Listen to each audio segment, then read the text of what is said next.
Hello guys, in this video I'm going to show you how to create an infographic on the Canva application.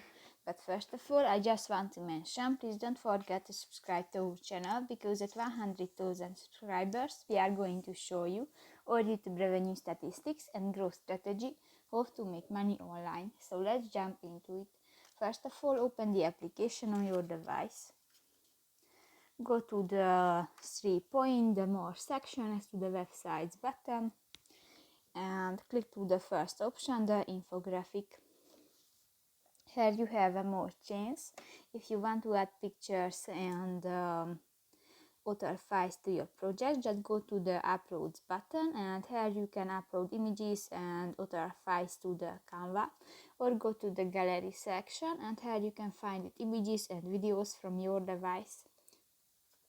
In the element section, you can search different graphic elements, for example, stickers, shapes, grids, charts, and more. If you want to add text to your project, just go to the text button and click to the add a text box option. Or if you want to draft, go to the draft button and just draft to the canvas. If you go to the design section, just go to the you can search different styles and templates which were created by professional graphic designer, and just select one and step on it.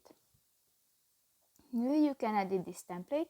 If you want to change the background color, just go to the blue square icon next to the design section and just select another color. If you want to change a picture, just click to the gallery or the uploads button and select another picture and just drag it to the selected frame. If you want to move an item on your project, just click that and you can move and you can edit the size. If you want to change the tag, just click to the text box, delete the text and write. If you want to change the style of your text, just click to the arrow next to the Afrag text style name, and here you can choose another text style and font type. Just select one. And if you want to change the size of your text, just click to the minus or the plus icon.